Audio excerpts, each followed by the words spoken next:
Hi welcome to the English edge YouTube channel. This is Shankar. ఈరోజు ఏజీటీ English model paper 3 చూద్దాము. దీనికంటే ముందుగా ఎవరైతే ఇంగ్లీష్కి సంబంధించి గ్రామరు, మెథడ్స్, కంటెంట్కి సంబంధించిన ఇన్ఫర్మేషన్ కావాలనుకున్నారో ఈ ఛానల్లో మీకు దొరుకుతుంది. అలాగే ఇలాంటి model papers number of papers ఇదే ఛానల్లో ఎక్స్ప్లెయిన్ చేయడం జరిగింది. వాటిని కూడా చూడండి అండ్ మీకు నచ్చినట్లయితే షేర్ చేయండి. Thank you so much. Start చేద్దాము. First one, choose the correct synonym for benevolent. Benevolent అనే దానికి సినోనిమ్ అంటే మీనింగ్ కనుక్కోవాల్సి ఉంటుంది. బెనవలెంట్ అంటే దయకల అని అర్థం. So kind, B is the right answer. Kind అంటే దయ. క్రూయల్, రూడ్, హార్ష్ ఈ మూడు ఈ బెనవలెంట్కి opposite words. Answer is B. Next, identify the parts of speech. She swiftly ran to the station. She swiftly ran to the స్టేషన్లో swiftly అనే దానికి parts of speech కనుక్కోవాల్సి ఉంటుంది. దీని మీనింగ్ ఏంటి? స్విఫ్ట్లీ అంటే వేగంగా, చురుగ్గా అని అర్థం. సో ఆమె చురుగ్గా పరిగెత్తుకుంటూ స్టేషన్కి వెళ్ళింది అని. సో ఈ వర్డ్ దేన్ని మాడిఫై చేస్తుంది లేదా దేన్ని డిస్క్రైబ్ చేస్తుందంటే ఈ ర్యాన్ అనే వర్డ్ని సపోర్ట్ చేస్తుంది. ఈ ర్యాన్ అనేది ఏంటి? వర్బ్. ఈ వర్బ్ని ఇది ఏం చేస్తుంది? మాడిఫై చేస్తుంది. ఆమె ఎలా పరిగెడుతుంది? స్విఫ్ట్లీ, చురుగ్గా పరిగెడుతుంది. సో వర్బ్ని మాడిఫై చేసే వర్డ్ని ఏమంటామంటే యాడ్వర్బ్ అంటాం. So answer is adverb. Choose the sentence that correctly uses subjective mood. Subjective mood అనేది ఏమి ఎక్స్ప్లెయిన్ చేస్తుందంటే ఊహని ఎక్స్ప్లెయిన్ చేస్తుంది. అంటే అది అన్రియల్ థింగ్స్ని, సిచ్యువేషన్స్ని ఎక్స్ప్లెయిన్ చేస్తుంది. ఇక్కడ ఐ విష్ అని ఉంది కదా, ఐ విష్ అంటే అలా జరుగుంటే బాగుండేది అని అర్థం. I wish I am a sailor, I wish I was taller, I wish I were taller, I wish I will be taller. ఇందులో ఎప్పుడైనా సరే ఐ విష్ అని వచ్చిన తర్వాత నెక్స్ట్ వచ్చేటటువంటి సబ్జెక్ట్ తర్వాత వర్ ఉంటుంది. సో సబ్జెక్ట్ తర్వాత ఖచ్చితంగా వర్ ఉంటుంది. ఎందుకంటే ఇది ఇమాజినరీ కాబట్టి, ఊహాత్మకం కాబట్టి. So answer is I wish I were taller అని అంటే నేను పొడవుగా ఉంటే బాగుండేది అని. So answer is that. ఇంకొక సెంటెన్స్ చూస్తే I wish I were A pilot. అందులో నేను పైలట్ అయింటే బాగుండేది అని అర్థం. అంటే అది select the correct complex sentence using a noun clause. Noun కింద వాటిలో నౌన్ క్లాజ్ని కలిగి ఉండే కాంప్లెక్స్ సెంటెన్స్ ఏదో కనుక్కోవాలి. సో అన్నిట్లోనూ ఇవన్నీ కాంప్లెక్స్ సెంటెన్సే. ఎందుకు? వాట్ అనే సబార్డినేట్ కంజంక్షన్ని కలిగి ఉంది కాబట్టి సబార్డినేట్ కంజంక్షన్ కలిగి ఉండే సెంటెన్స్ని కాంప్లెక్స్ సెంటెన్స్ అంటాం. ఇందులో నౌన్ క్లాజ్ ఏంటంటే వాట్ తర్వాత ఉండేటటువంటి ఈ పార్ట్ని నౌన్ క్లాజులు అంటాం. ఇందులో కరెక్ట్ ఏదో ఎంచుకోవాలి. ఇందులో what is the time, what's the time it is, what's the time is, what time is it, ఇవన్నీ సబార్డినేట్ కంజంక్షన్స్ని యూజ్ చేసిన సబార్డినేట్ క్లాజెస్ అనమాట. జనరల్గా క్వశ్చన్ ఎలా ఉంటుందంటే డబ్ల్యూహెచ్ వర్డ్, వర్బ్, తర్వాత సబ్జెక్ట్ ఉంటుంది. చూడండి, for example what is the time, what is the time. So ఇది క్వశ్చన్. ఇది అలా కాకుండా ఇక్కడ క్వశ్చన్ ఎలా ఉందంటే ఇండైరెక్ట్గా ఉంది. ఎలా ఉంది? నాకు ఇప్పుడు టైం ఎంతో తెలియదు అని అర్థంతో ఉందన్నమాట. I don't know what is the time అనే మీనింగ్ ఏంటంటే నాకు ఇప్పుడు టైం ఎంతో తెలియదు అనే సెన్స్లో ఉంది. సో దీన్ని ఇండైరెక్ట్ క్వశ్చన్ అనమాట అంటారు. సో ఇండైరెక్ట్ క్వశ్చన్లు ఎలా ఉంటారంటే డబ్ల్యూహెచ్ వర్డ్, సబ్జెక్ట్ తర్వాత వర్బ్ ఉండాలి. సో ఇక్కడ చూడండి, సెకండ్ ఆప్షన్ చూడండి, I don't know what time it is. It అనేది సబ్జెక్టు, ఈజ్ అనేది వర్బ్. సో రైట్ ఆన్సర్ ఏంది? ఇది బి. సో ఇందులో ఎలా ఉంటుంది? ఇండైరెక్ట్ క్వశ్చన్లో సబ్జెక్ట్ తర్వాత వర్బ్ ఉంటుంది, క్వశ్చన్లో అయితే వర్బ్ తర్వాత సబ్జెక్ట్ ఉంటుంది. Fill in the blank. She has been working here dash 10 months. So has been working అనేది present perfect continuous tense. So present perfect continuous టెన్స్లో క్లూస్ ఏంటంటే ఫార్తో పీరియడ్ ఆఫ్ టైం ఉంటుంది. పీరియడ్ ఆఫ్ టైం అంటే 10 months, 2 days, 3 weeks, 10 years, 5 weeks ఇలా ఉంటుందన్నమాట. So for 5 weeks, for 10 days, for 10 months, for 6 weeks, for 2 hours ఇలా ఉంటుంది. So answer is period of time కాబట్టి 10 months అనేది for. Next select the correct spelling. Correct స్పెల్లింగ్ని కనుక్కోవాలి.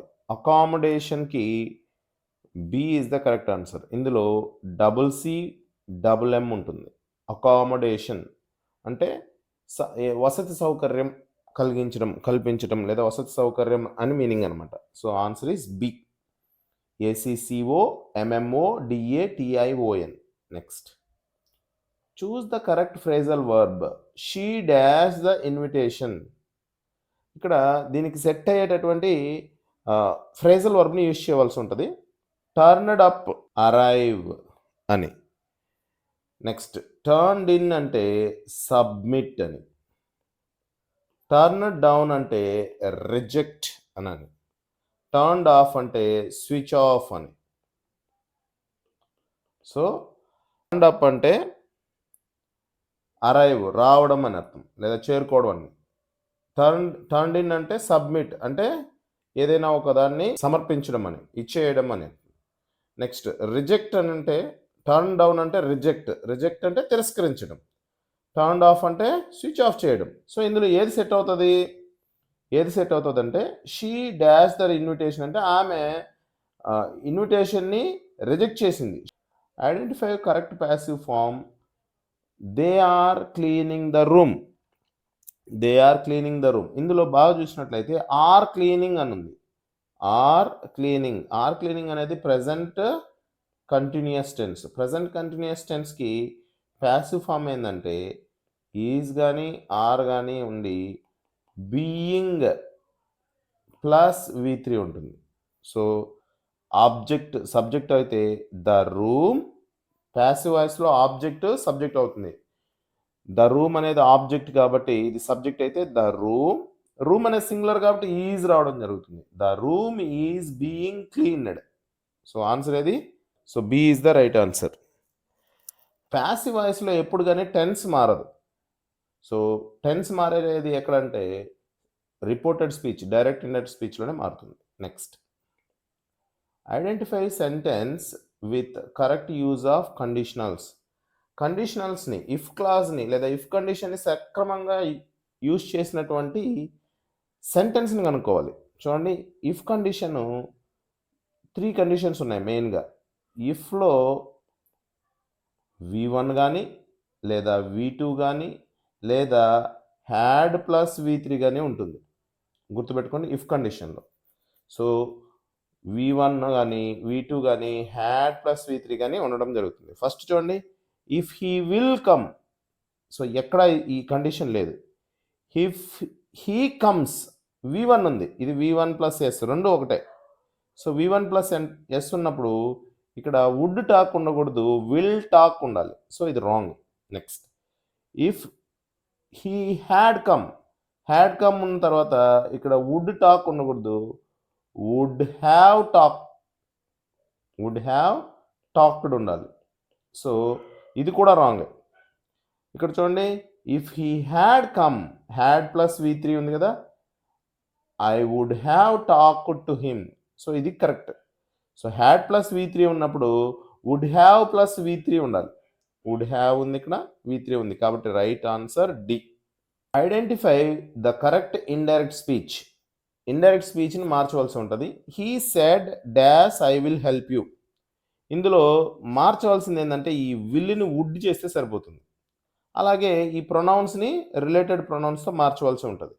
చూడండి, హీ సెడ్ అతను చెప్పాడు, ఐ విల్ హెల్ప్ యూ, నేను నీకు సహాయం చేస్తానని. సో ఈ ఐ అనేది ఎవరు చెప్పింది? ఎవరు? హీ. కాబట్టి ఇక్కడ ఈ ఐ అనేది హీ అవుతుంది. సో హీ విల్ ఏమవుతుంది? Would help. ఎప్పుడు కానీ యూ అనేది మీ అవుతుంది. సో జనరల్గానే హీ సెడ్ తర్వాత ఈ కామా ఇన్వర్టెడ్ కమాస్ రిమూవ్ చేసినప్పుడు హీ సెడ్ దట్ అని అవుతుంది. So he said that he would help me. So answer ఏంది? Answer is A. ఇంగ్లీష్లో పెడగాగి మెథడాలజీ బిట్స్ చూద్దాము. A child centered approach emphasizes. విద్యార్థి కేంద్రీకృత అప్రోచ్ అనేది దేని మీద ఫోకస్ చేస్తుంది? రోట్ లెర్నింగ్ అంటే బట్టి పట్టడాన్ని అది ఎప్పుడూ ఎంకరేజ్ చేయదు.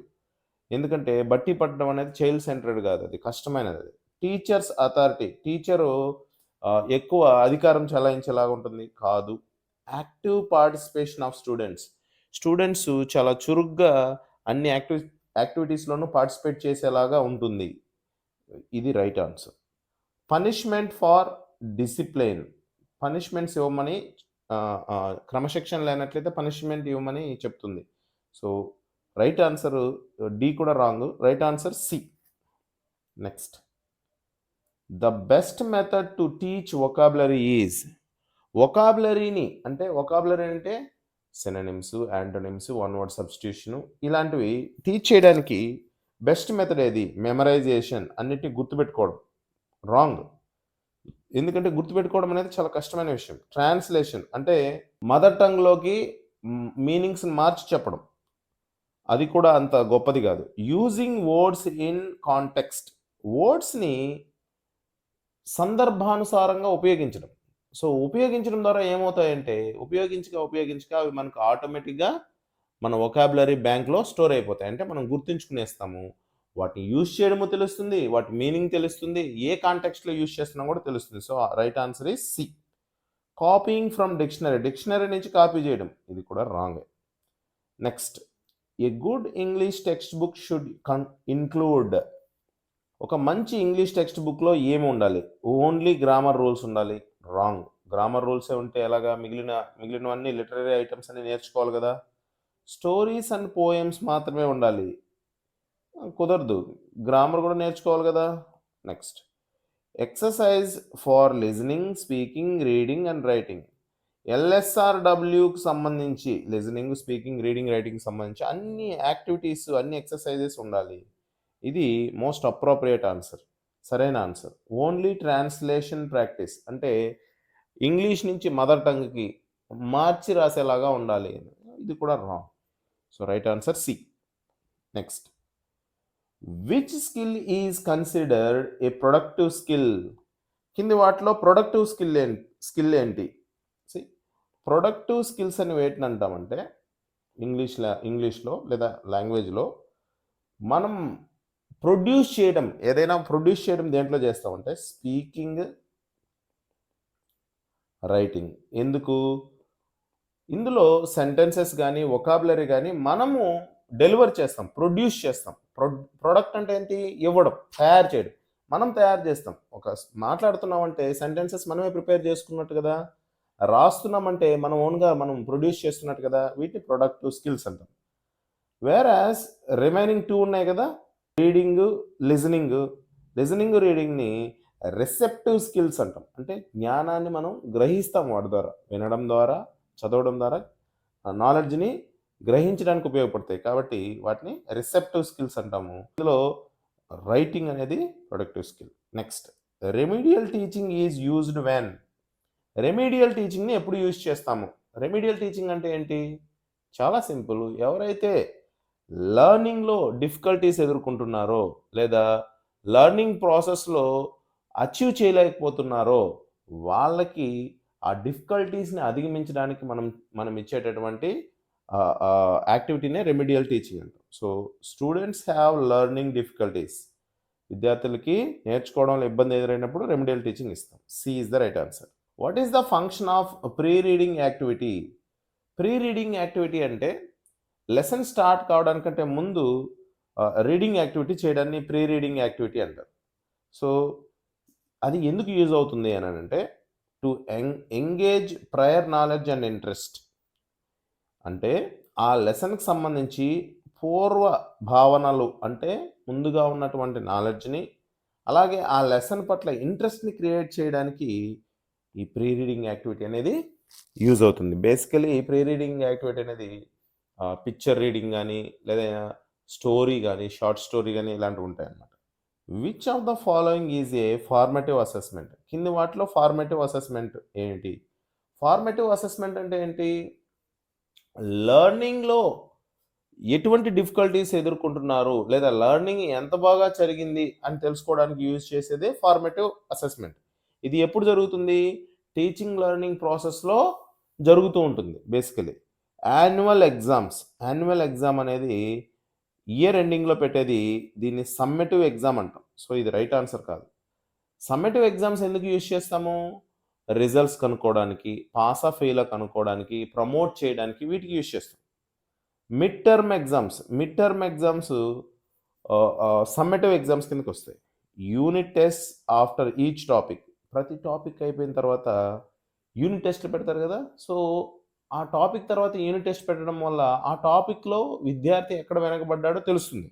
తర్వాత దానికి మళ్ళీ రీటీచింగ్ కానీ లేదంటే ఎటువంటి స్టెప్స్ తీసుకోవాలో టీచింగ్ లెర్నింగ్ని డెవలప్ చేయడానికి ఇది యూజ్ అవుతుంది. కాబట్టి ఇది ఫార్మేటివ్ అసెస్మెంట్ అనమాట. బోర్డ్ ఎగ్జామ్ కూడా సమ్మేటివ్ అసెస్మెంటే. So right answer is C. Which method promotes natural language acquisition? అంటే సహజంగా లాంగ్వేజ్ని నేర్చుకోవడాన్ని ఏది ఎంకరేజ్ చేస్తుంది కింది వాటిలో? గ్రామర్ ట్రాన్స్లేషన్ మెథడ్, అంటే ప్రతిదాన్ని మదర్ టంగ్లోకి మార్చి చెప్పడం, ఇది చెయ్యదు. డైరెక్ట్ మెథడ్ అంటే targeted language. For example English teach చేస్తున్నాం అనుకో, కమ్యూనికేషన్ కానీ టీచింగ్ కానీ మొత్తం ఇంగ్లీష్లోనే ఉంటుంది. మదర్ టంగ్ యూసేజ్ అనేది నిల్. ఇది డైరెక్ట్ మెథడ్లో ఏమవుతుంది? విద్యార్థి ఆ లాంగ్వేజ్ని ఎక్స్పీరియన్స్ చేయడానికి, వినడానికి, యూజ్ చేయడానికి ఎక్కువ స్కోప్ ఉంటుంది. అందువల్ల లాంగ్వేజ్ అనేది న్యాచురల్గానే డెవలప్ అవుతుంది. ఫర్ ఎగ్జాంపుల్, ఒక హిందీ రాని ఒక అబ్బాయిని ఒక నార్త్ ఇండియాలో వేసామనుకోండి, ఆ అబ్బాయికి హిందీ ఏం రాకపోయినా చుట్టూ ఉండే వ్యక్తుల వల్ల విని తను కూడా ఆ భాషను ఉపయోగించడం నేర్చుకుంటాడు. ఇది సహజంగా లాంగ్వేజ్ నేర్చుకోవడం అన్నమాట. దట్స్ వై డైరెక్ట్ మెథడ్ అనేది న్యాచురల్ లాంగ్వేజ్ అక్విజిషన్కి యూజ్ అవుతుంది. లెక్చర్ మెథడ్ అంటే లెక్చర్స్ ఇవ్వడం ద్వారా రాంగ్, అది డిక్టేషన్లు పెట్టడం ద్వారా wrong. Answer B. A portfolio is used to? Portfolio అనేది దేనికి యూజ్ చేస్తారు?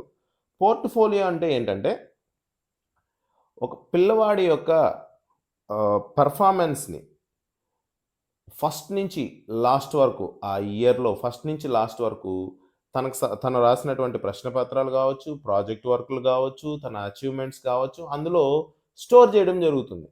స్టోర్ చేసి తన ప్రోగ్రెస్ ఎలా ఉందో కనుక్కోవడానికి ఉపయోగపడుతుంది. ఒక పిల్లవాడు మొదటి నుంచి ఇప్పటి వరకు ఎలా డెవలప్ అయ్యాడో తెలుసుకోవడానికి పోర్ట్ఫోలియో అనేది ఉపయోగపడుతుంది. So answer is evaluate students progress over time. కాలానుగుణంగా విద్యార్థి ఎంత అభివృద్ధి సాధించాడు అనేది కనుక్కోవడానికి పోర్ట్ఫోలియో యూజ్ అవుతుంది. L2 refers to. L2 అంటే ఏంటి?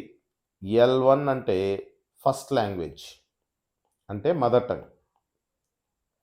L2 అంటే సెకండ్ లాంగ్వేజ్ ఏదైనా అవ్వచ్చు. ఫర్ ఎగ్జాంపుల్, ఒక విద్యార్థి ఫస్ట్ లాంగ్వేజ్ తెలుగు అనుకోండి, ఆ తెలుగు వచ్చిన తర్వాత తను ఇంగ్లీష్ నేర్చుకున్నాడు అనుకోండి, దాన్ని L2 అంటాం. So L2 means second language. Thank you for watching this video.